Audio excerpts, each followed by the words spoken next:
Good morning students. Last class में हमने second order reaction की काइनेटिक्स का स्टडी किया था। उसके अपने पार्ट्स देखे थे, फिर उसके लिए अर्धायु निकाली थी, फिर उसके ग्राफ बनाए थे। आज हमारा टॉपिक रहेगा radio active decay, average and mean life, मतलब नाभिकीय विघटन अभिक्रियाएं तथा उनकी औसत आयु। तो देखो, नाभिकीय विघटन अभिक्रियाएं क्या होती है? जब कोई एक एलिमेंट एक या एक से अधिक एटम्स में विभाजित होता है, परमाणुओं में विभाजित हो जाता है। मतलब ये कोई एक परमाणु है, जैसे यूरेनियम ले लिया अपन ने। यूरेनियम रेडियो एक्टिव पदार्थ है, तो ये क्या होता है, यूरेनियम ये परमाणुओं में थोरियम वगैरह में विभाजित हो जाता है। तो इन अभिक्रियाओं की जो प्रकार होता है वो प्रथम कोटि का होता है। मतलब ये अभिक्रियाएं प्रथम कोटि की अभिक्रियाओं के जैसे व्यवहार करती है। तो मतलब इसकी काइनेटिक्स कहाँ से दी जाएगी? फर्स्ट ऑर्डर से दी जाती है। तो अपना आज का टॉपिक रहेगा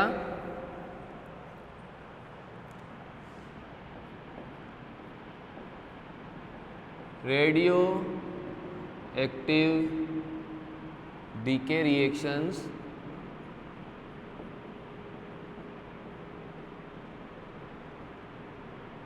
एंड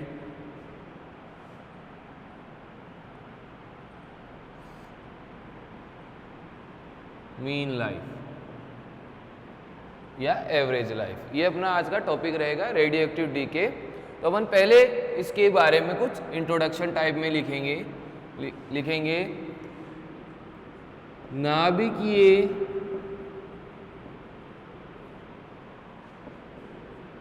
विघटन अभिक्रियाओं में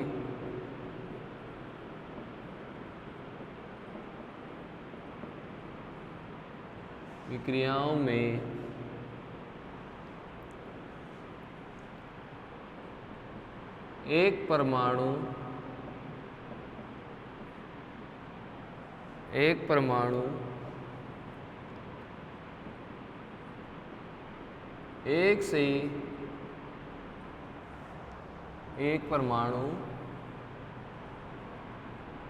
एक या एक से अधिक अन्य परमाणुओं में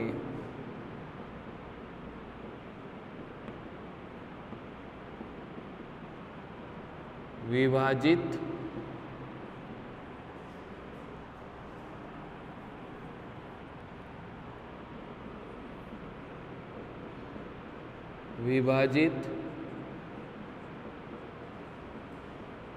होता है।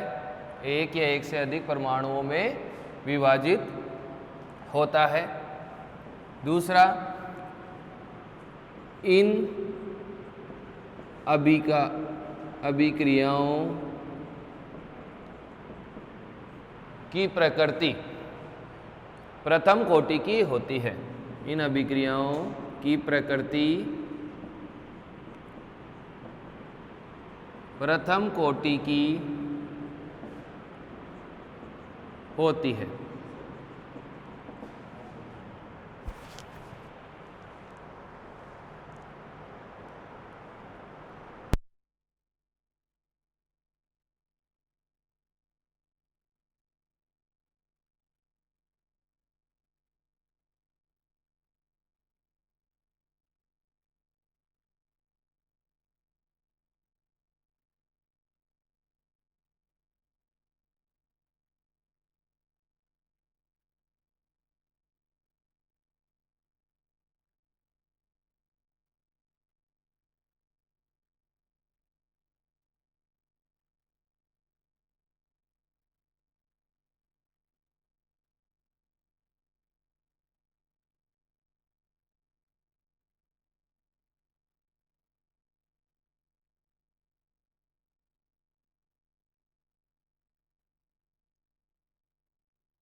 हाँ, तो अपन क्या बोल रहे थे कि ये प्रथम कोटि की अभिक्रियाएं होती है। ठीक है, अब अपन इसकी जो काइनेटिक्स है वो स्टडी करेंगे। तो लिखेंगे माना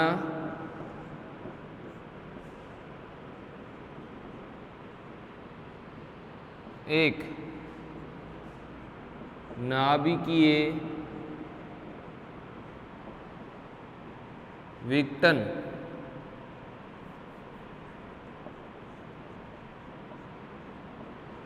एक नाभिकीय विघटन प्रथम कोटि की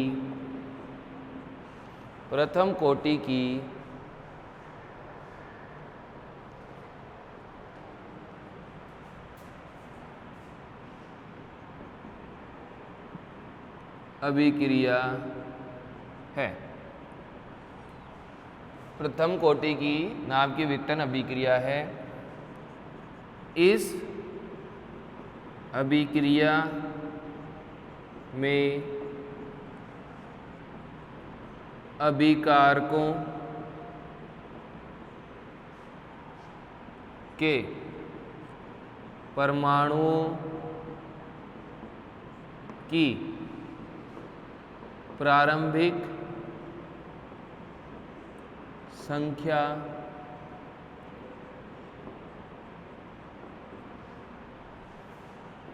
n0 है तथा कुछ समय पश्चात यह संख्या nt रह जाती है। देखो, जैसे अपन बाकी रिएक्शनों में करते थे इसमें भी वही है। इसके अंदर क्या हो रहा है कि जो अपने पास में अभिकारकों की संख्या है वो है अपने पास में प्रारंभिक n0 है, जहाँ पर वहाँ पर क्या रहती थी, a रहती थी, और यहाँ पर जो कुछ समय पश्चात संख्या है वो कौन सी है, nt, जैसे वहाँ a-x रहता था। तो बस वैसा ही है, बस यहाँ पर सांद्रता की जगह किसने ले ली, परमाणुओं की संख्याओं ने ले ली। ठीक है, तो अपने पास में जो प्रारंभिक संख्या है वो n0 है तथा समय पश्चात कुछ संख्या nt रह जाती है। तो अपन लिखेंगे अब इसके बाद में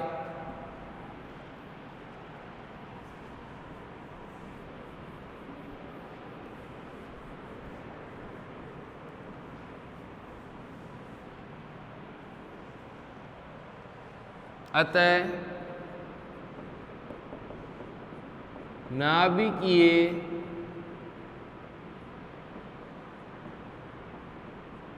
विघटन की दर क्या होगी, -dN/dt proportional number of atoms. अतः नाभिकीय विघटन की दर क्या होती है, परमाणुओं की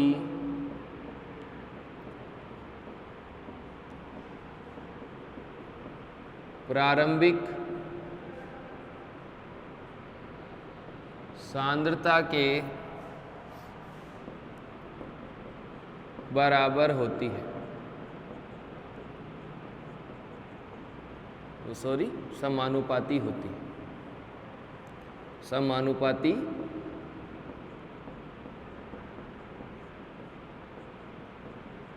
होती है। ठीक है, इसका एक्सप्रेशन क्या है, ये वाला है। और अपन लिख सकते हैं और -dN/dt equals to lambda n। देखो यहाँ पर लैम्डा जो आया है वहाँ पर k आता था, यहाँ पर लैम्डा आता है। यहाँ समीकरण 1 प्रोपोर्शनल कांस्टेंट जैसे हटाया क्या आया, लैम्डा आया। तो लैम्डा को हम क्षयांक या डीके कांस्टेंट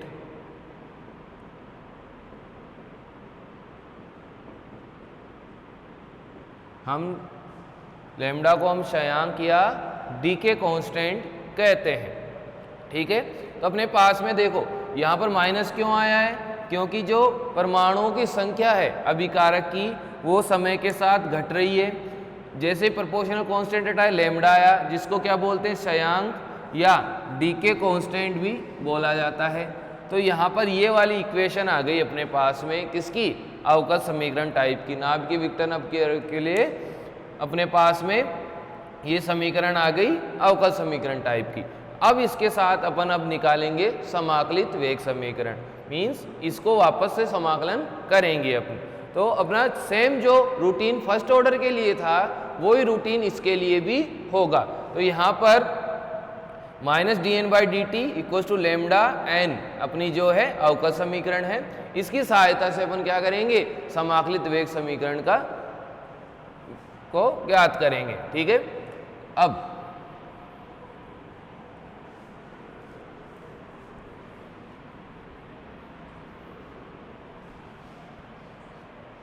अपन लेंगे, अब देखो समीकरण 1 से minus D N by D T equals to lambda N, फिर यहाँ लिखेंगे वापस वही चरों का पृथक्करण करने पर।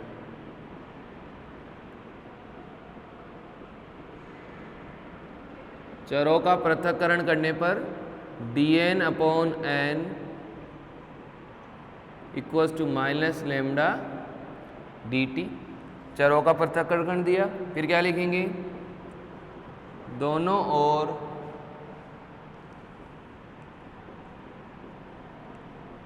समाकलन करने पर, दोनों ओर समाकलन करने पर अपन क्या लिखेंगे? दोनों ओर समाकलन लगा देंगे, D N by N equals to minus lambda D T. अब इसका अपन समाकलन पता है, 1 डी एक्स अपॉन एक्स का एल एन एक्स होता है, तो इसका क्या हो जाएगा? इसका समाकलन हो क्या आएगा? L N N equals to minus lambda D T का समाकलन होगा टी प्लस सी। सी वही क्या आएगा अपना? सी यहाँ समाकलन स्थिरांक है, सी यहाँ समाकलन स्थिरांक है। अब अपन लिखेंगे जब टाइम इक्वल्स टू 0 तब जो सांद्रता होगी वो कितनी होगी? प्रारंभिक के बराबर होगी। जो परमाणु की संख्या होगी वो कितनी होगी? प्रारंभिक परमाणु की संख्या के बराबर होगी। मतलब जब रिएक्शन शुरू नहीं होती है तब जो अपन जितना अभिकारक लेते हैं, अभिकारक की मात्रा लेते हैं, उतनी ही क्या रहती है अपने पास में? उनकी सांद्रता रहती है। तो जब समय 0 मतलब रिएक्शन शुरू नहीं हुई तब ये n की वैल्यू किसके इक्वल हो जाएगी? n नोट के। तो यहाँ से अपन लिख देंगे ये 2, समीकरण 2 में ये रखेंगे तो क्या आएगा? एल एन एन नोट बराबर माइनस लेमडा 0 प्लस सी। सी बराबर क्या आ जाएगा? एल एन एन नोट अपने पास में आ जाएगा। यह आया अपना समीकरण 3। मतलब सेम फर्स्ट ऑर्डर टाइप चल रहा है अपना। पहले क्या करा? समीकरण 1 से अवकल समीकरण को लिया, फिर इसके अंदर चरों का पृथक्करण कर दिया, फिर दोनों ओर समाकलन कर दिया। उस समाकलन की वैल्यू क्या आई? L N N equals to minus lambda T plus C आई। फिर यहाँ पर सी क्या है? समाकलन स्थिरांक है। जब ये वैल्यूज रख दी तो अपने पास सी क्या आ गया? एल एन एन नोट आ गया। ठीक है, ये समीकरण 2 और समीकरण 3 आ गए।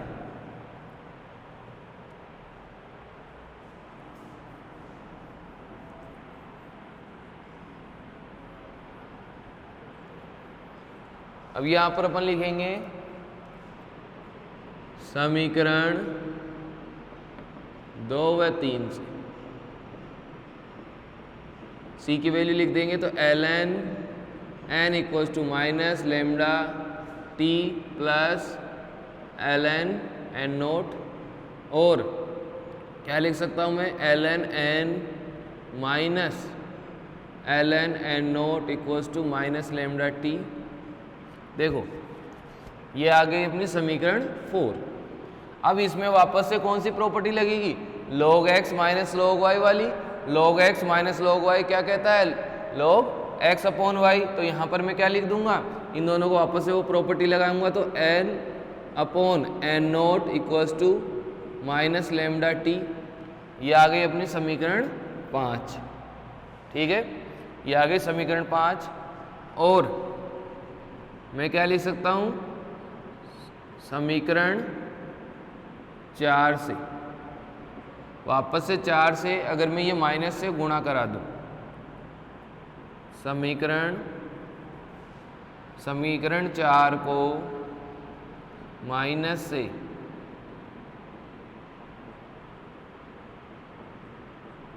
गुणा कराने पर क्या आ जाएगा, इस समीकरण 4 को इससे मैं माइनस से गुणा कर दूंगा तो मेरे पास ln n naught minus ln n equals to lambda T. देखो माइनस से कराऊंगा तो ये माइनस का हो जाएगा, ये प्लस का हो जाएगा, ये माइनस का था तो ये भी प्लस का हो जाएगा, तो मेरे पास ये आ जाएगा। इन दोनों में वापस प्रॉपर्टी लगा दूंगा तो मेरे पास क्या आ जाएगा, ln n naught upon n equals to lambda T. ये आ गई मेरी समीकरण 6। ठीक है, इस प्रकार से अपने पास में रेडियो एक्टिव विघटन के लिए समाकलित वेग समीकरण प्राप्त होते हैं। तो 4 और 6 अपने लिए समाकलित वेग समीकरण है, 5 और 6। ठीक है, तो ये तो अपना क्या हो गया, समाकलित वेग समीकरण आ गए। अब इनके अपन अलग अलग तरीके से इसको लिख सकते हैं, जैसे e की पावर में, log में और ln में, तो ये है ही, मतलब ln, log और e की पावर तीनों के अंदर इसको क्या कर सकते हैं, अपन लिख सकते हैं। तो देखो अब कैसे लिखेंगे, ये 2 समीकरणों की सहायता से अपन अब पूरा समीकरण बनाएंगे।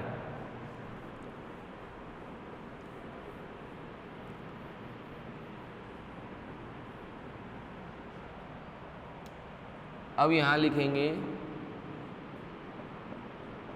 नाभिकीय विघटन अभिक्रिया के लिए समाकलित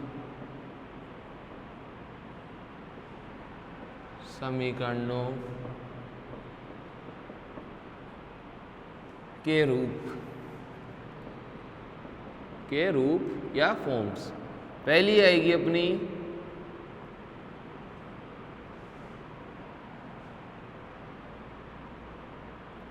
e की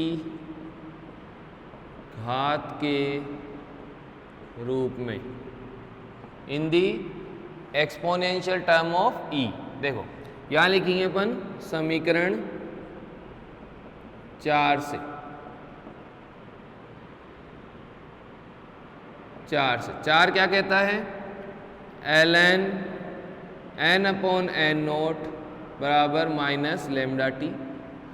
ln n upon n naught equal to minus lambda T. अपन लिखेंगे एंटी ln लेने पर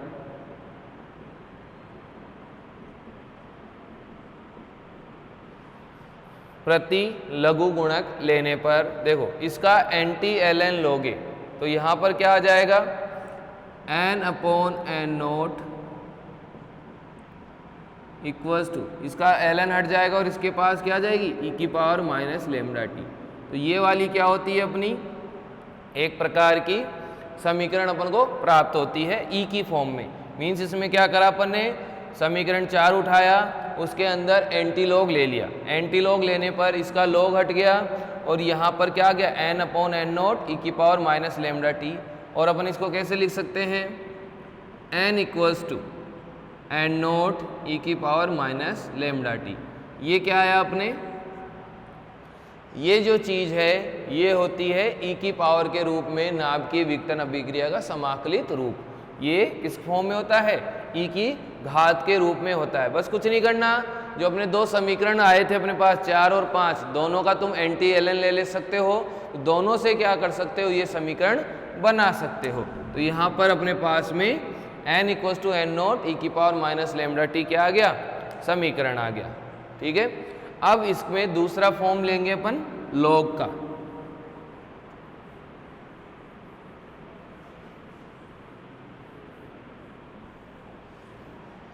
सेकंड अपन लेंगे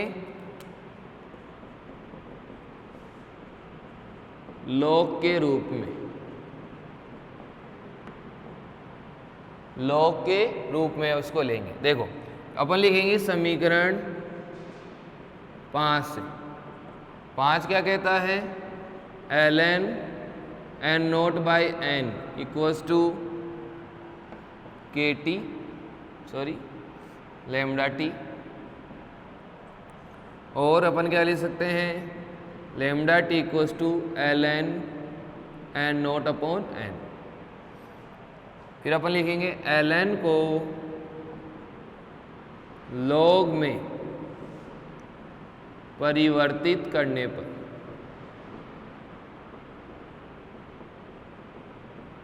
लॉग में परिवर्तित करने पर, देखो ln को लॉग में परिवर्तित करेंगे तो अपन क्या कर देंगे, यहाँ पर lambda T equals to 2.303 log n naught upon n। चूँकि अपने पास में क्या होता है, ln x equals to 2.303 log x, ये अपने पास में होता है। मीन्स अगर तुम ln को अपन को कन्वर्ट करना है तो अपन को 2.303 से मल्टीप्लाई कराना होता है उस चीज़ को। तो अपने पास में ये आ गया, इसमें कुछ नहीं करा, इसमें जो ln था उसको लॉग में कर दिया। लॉग में करने के लिए अपने 2.303 से मल्टीप्लाई कराते हैं, तो अपने पास में क्या आ जाएगा, lambda equals to 2.303 log n naught upon n upon t। ये अपने पास लॉग की फॉर्म में नाभिकीय विघटन अभिक्रिया के लिए क्या आ जाता है, फॉर्मूला आ जाता है। तो लॉग वाला ही अपन क्या करते हैं, यूज़ करते हैं, इम्पोर्टेंट होता है अपने लिए। तो ये लॉग वाला फॉर्मूला अपन क्या करेंगे, यूज़ करेंगे। ठीक है, तो अपने पास दो फॉर्म आ चुकी है इसकी।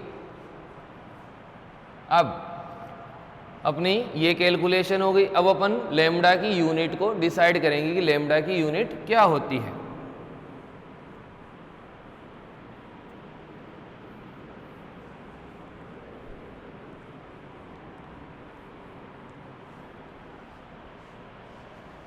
नेक्स्ट टॉपिक आएगा अपना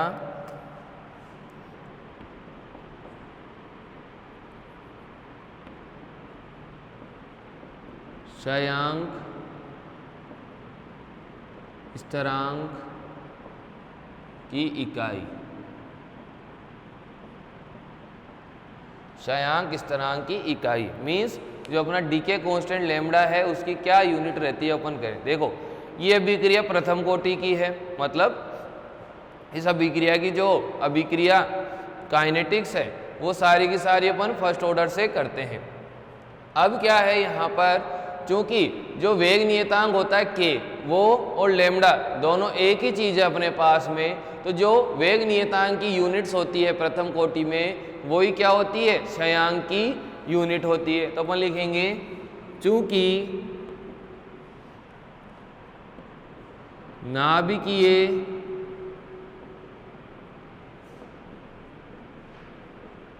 विघटन अभिक्रियाएं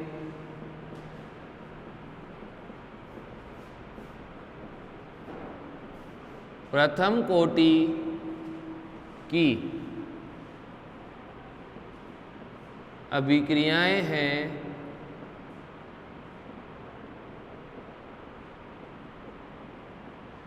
अतः क्षयांक स्थिरांक की इकाई वेग स्थिरांक की इकाई के समान होगी।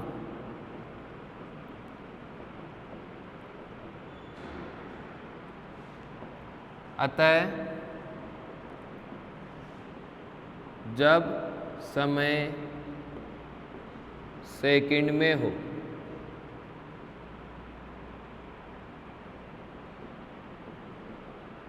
तो देखो जो अपना के होता है प्रथम कोटि के लिए उसकी यूनिट क्या आती है, सेकंड इनवर्स, मिनट इनवर्स और आवर इनवर्स, मतलब समय इनवर्स होता है के की यूनिट। तो अपने पास लेमडा की यूनिट भी क्या होगी, ऐसे ही आएगी। तो अगर समय सेकंड में हो लेमडा की यूनिट क्या आ जाएगी, सेकंड इनवर्स। जब समय मिनट में हो तब लेमडा की यूनिट आ जाएगी मिनट इनवर्स। और जब समय आवर में हो तो लेमडा की यूनिट क्या आ जाएगी, आवर इनवर्स। ऐसे अपने पास में क्या होती है, लेमडा की यूनिट्स आती है, सेकेंड इनवर्स, मिनट इनवर्स और आवर इनवर्स। तो तीनों ही जैसे अपने पास वेग की नियतांक की यूनिट होती है वैसे ही इसकी भी यूनिट होती है अपने पास में। तो अपन इस प्रकार क्या कर सकते हैं, इसकी यूनिट बता सकते हैं जो के सिमिलर होती है। नेक्स्ट अपन अब पढ़ेंगे नाभिकीय विघटन अभिक्रियाओं की अर्धायु, कि उनकी अर्धायु क्या होती है, कैसे निकालते हैं।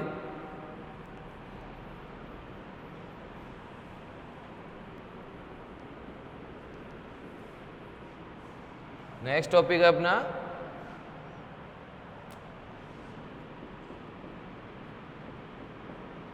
नाभिकीय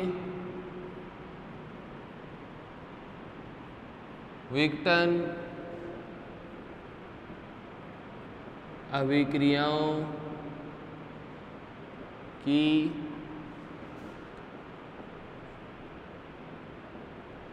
अर्धायु, हाफ लाइफ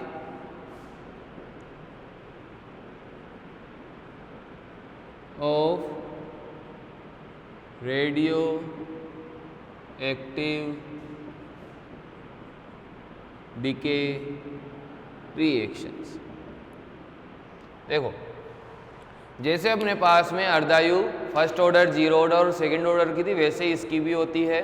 इसमें बस चेंज क्या आता है, सांद्रता की जगह अभिकारकों की संख्या आ जाती है।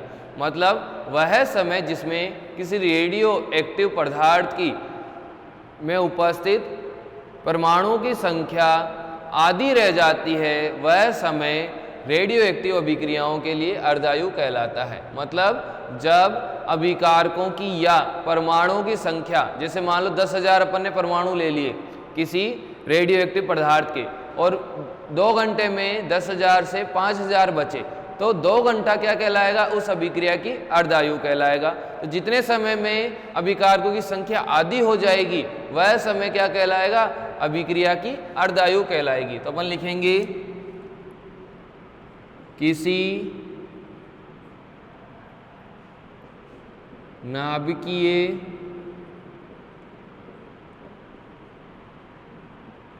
विघटन अभिक्रिया में, नाभिकीय विघटन अभिक्रिया में रेडियो सक्रिय या नाभिकीय सक्रिय रेडियो एक्टिव पदार्थ के परमाणुओं